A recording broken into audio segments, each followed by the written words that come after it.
Okay, so the cell membrane and its parts. Now I want you to know right now that in all of biology, this is probably the freakiest, I don't want to say most complicated because you're going to think automatically in your mind, oh, I can't do it. That's not the way it is. It is freakishly complicated, easy to kind of understand for what we're going to do, but it is amazing. It's one of those things that, you know, every couple of years or so, I tend to learn something about it, and it's great. Here, for example, look at this. Here's a model of it. You notice there's a bunch of these little orange, round, and then down here they have, it's two layers, right? So top and bottom. And then these big things that look like they're floating in there. These things are constantly switching places.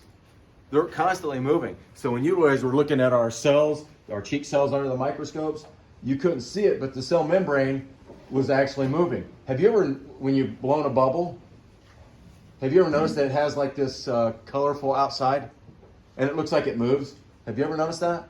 That's because soap particles, soap bubbles, they're made of the same stuff and it's constantly in motion like this. It's always moving. So that's what's making those colors move in there. And our cells do the same thing. Now, two things you need to know for sure. There's three. It's a barrier. Okay, obviously it's a barrier. Like our skin, it's a barrier. You wouldn't want your muscles exposed to the elements, the outside. Just like the cell doesn't want its inside exposed to whatever's going on outside. And then also, it has to separate one cell from another. Very, very important. Keeps one cell separated from another. Seems like there was something there.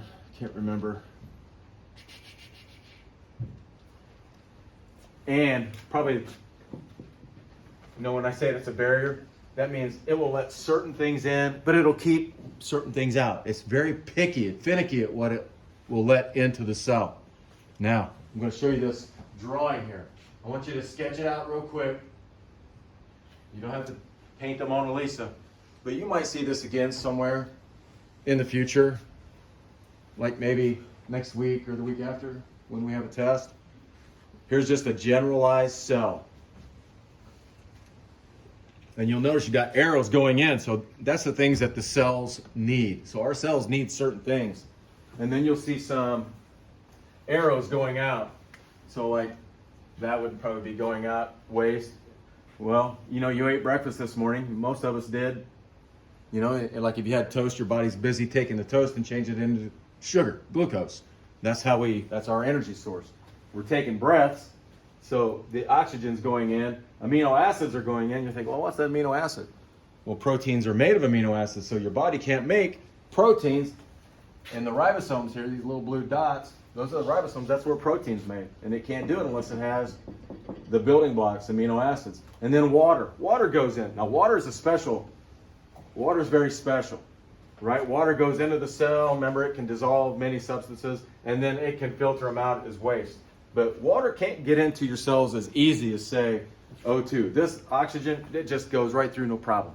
Water, it hits it, and it goes really slow through it. And the cell has come up with a way to get a lot of water in really quick. Now, remember I said it was a barrier? So if a cell lets go waste, it can't get in. It won't accept the other cell's waste. But just a real general diagram. Hey, what we need, what we don't. You have your nucleus, your ribosomes in here, a vacuole. Remember, that's just either a storage area or a place where worn out cell parts are broken down, stuff like that. Okay, any questions on that? CO2, right?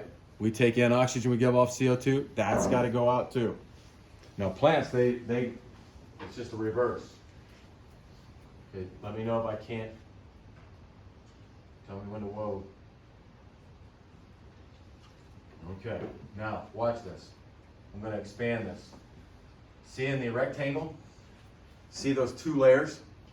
Your cell membrane, my cell membrane, Mrs. Higgins' cell membranes. They have two layers. Two layers, and there's an actual photograph from a microscope. Anybody know what organelle that is? You're doing your cell research? Anybody know? No? Okay, mitochondria. I was willing to give up $1 if somebody said that. Anyway, now, your cell membrane. It's always going to be called a lipid bilayer. Well, what's lipids? You guys remember what lipids are? Fats, right? And so our cells are made of 2 layers of fat. And here, this is your proof. Right here they are. Now, you see this drawing right here? You don't have to do this many. I would maybe sketch out 1, 2, 3, and then below it sketch out 1, 2, 3. That way you can at least get the structure here. So here's the fat right here. See the tails? This is the lipid, but it's a lipid bilayer. So there's layer 1 and layer 2. Layer 1, layer 2. Anytime you hear me say lipid bilayer, this is what it is. Now remember, these are always switching places. These are always moving. Just like that color on a soap bubble. It's always moving. Here's a fact. Here's why this works for soap bubbles. Soap bubbles are almost like this, and you don't have to write this, but soap bubbles are just the opposite in arrangement. Their tails are on the outside. Their fat tails are on the outside. So like if mom, you, grandma, grandpa washes clothes and they pour the soap in the washer, what it does is these tails attract dirt, oil, and then when it rinses it out, that goes out with it. That's how soap works. But look, it's almost the same arrangement. It's just the opposite. Pretty cool. Fun fact. Now you can tell mom, hey, this is how soap works. But that's cool. I didn't know that until about 5 years ago. Okay, now here's the main part of the cell membrane. Gotta know it. You gotta look at it. You gotta be able to identify it by sight. Just like that. It's very strange. It's very strange. It looks like a head with just like 2 legs. That's it. Okay. See up here where it says the water-loving head? Okay. And then down here you got the water-hating tails. Whenever you see, you won't see this in a test usually, but what you will see is hydrophilic. So the head is hydrophilic. And you're like, man, that's a big word. Biology's crazy. You got a lot of big words. How do you know it's talking about water in that word? Hydro. So you already know what that is. But philic means that it loves water. Loves water. Remember, water can get through, right? But once it gets here, this draws water. It loves it. So it comes in quick, and then all of a sudden, it can't get through those tails very easily. Okay, and then the water-hating tails are, what would you guess I'm going to put here? Hydrophobic. Yeah, hydrophobic. So when you see those big words, don't shut them down, because you already know them. You just break them up. Hydrophilic means it loves it. Phobic means it hates it. Okay, and this is major, and why it acts the way it does. Okay, any questions? All right, so that's one more part. I want to get my truck in my house. Am I going to put it through the front door? Yes. I could. You're bold enough. I could. But I'm not going to, right? Because it's not made for that. Put it in the garage. The front door, yeah. If I want to put it in my house, I got to build a garage, and it's got to have a big door. Me, I can go through the garage door, but the cell, when it runs into really big particles, it's got a special door that it has that will let things in. Now, in the model, see this paper model that some of you still need to finish? These are the proteins. See that?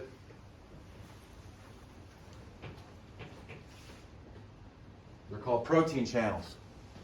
Okay, so these things here will let stuff through the membrane that can't normally get through. Like water. Water will hit the membrane and it'll start backing up here, but there's a channel in there that will let water go through. Pretty cool. You don't need to know it, but they're called aquaporin.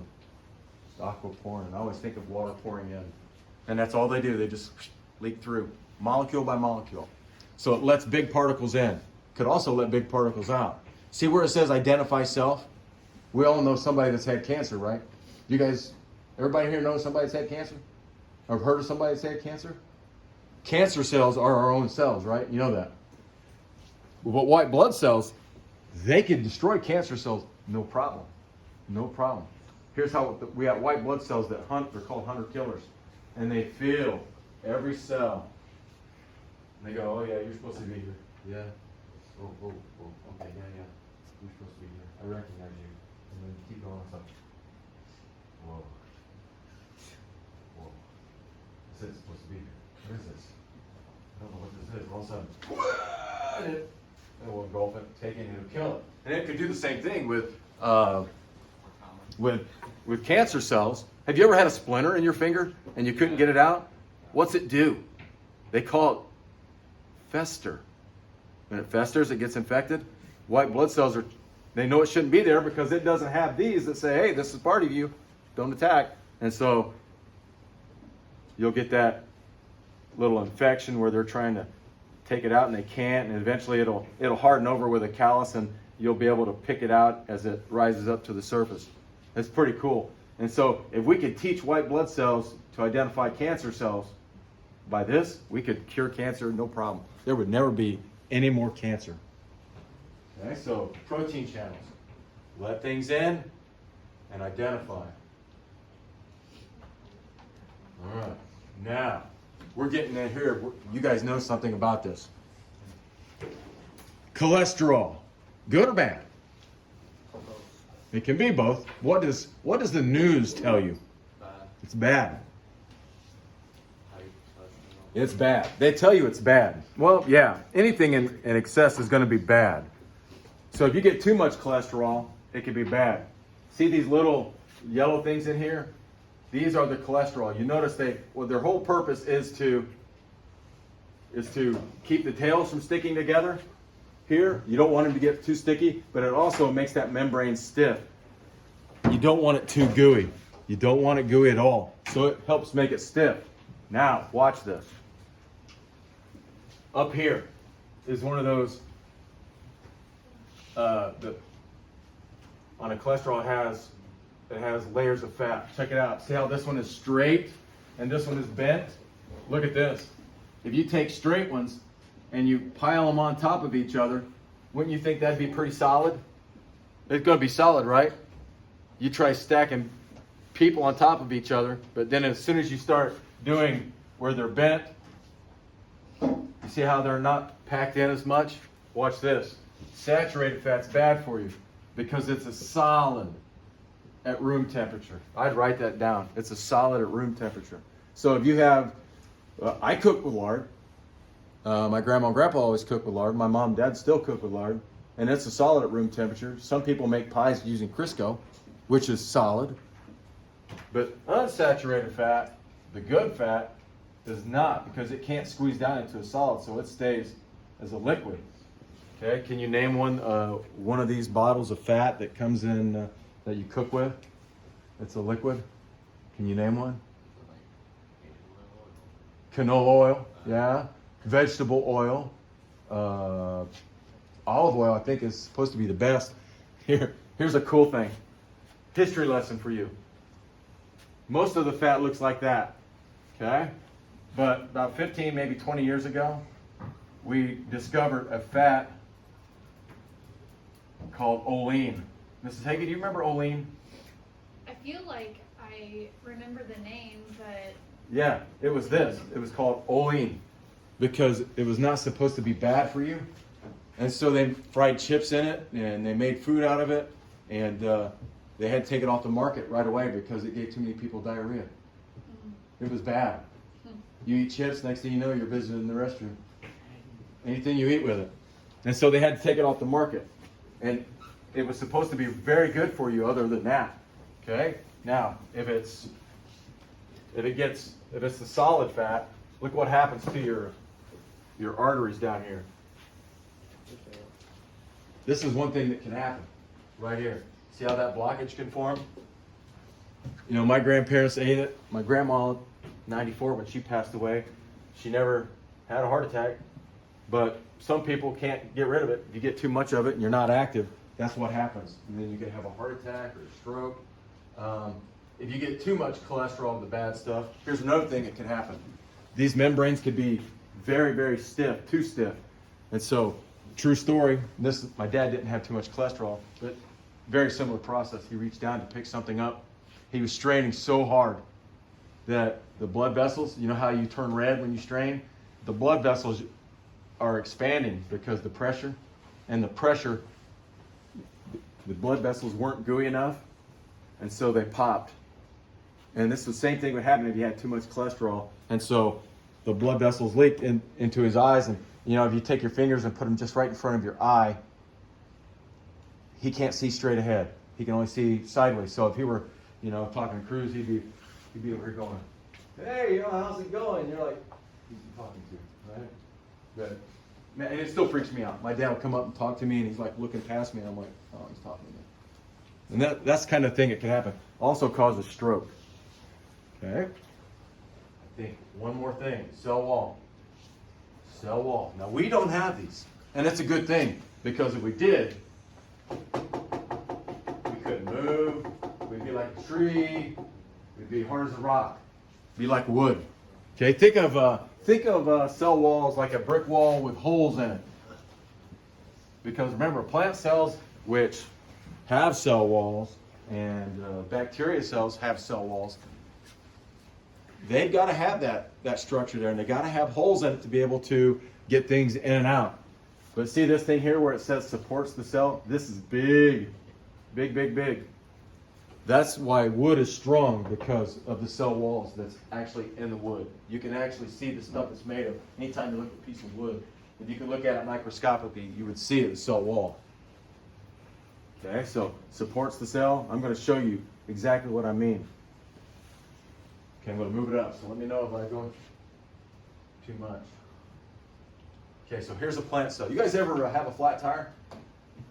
I had a flat tire this weekend on the way back from Indianapolis, or Terre Haute. Lost air. No pressure in it, right? You pump it up, you put air in it, and the pressure increases inside, and it pushes out on the rubber tire, and the truck rides up, and it'll roll. Same thing with a plant cell. Except it gets water. Once it gets a lot of water, see that vacuole in there? That vacuole stores water, and it gets pressurized big time, like you're sticking water in there. And if it wasn't for this cell wall being strong, it's pushing against it, the pressure is, and what happens is the plant will stand up. But when a plant loses water, the vacuole empties out and the plant wilts. And so there's always a pressure inside plant cells, always, always, always. And same thing with bacteria. And if it wasn't for that cell wall, the plants wouldn't stand up. They would be, the only reason we're standing up is because we have bones that pull us up. Okay, but plants have a cell wall that supports. We have an internal skeleton, but they don't. Okay, any questions? Okay, some of you still need to turn this in, and then not as many as first hour. You guys are pretty good at this. The rest of the time, let's work on either that or I would probably lean towards your cell organelle chart first. Get that done, then you can work on that. And then as soon as you're done with your chart, bring it up. Some of you that tried to, go ahead and bring them up now. I'll grade them. Okay, here come lights. Is there ones with no names or one that has Matthew on it? You guys had to stack them back in here, and we had to check the drawers here, right? Any drawer you can pull out. See what's in there.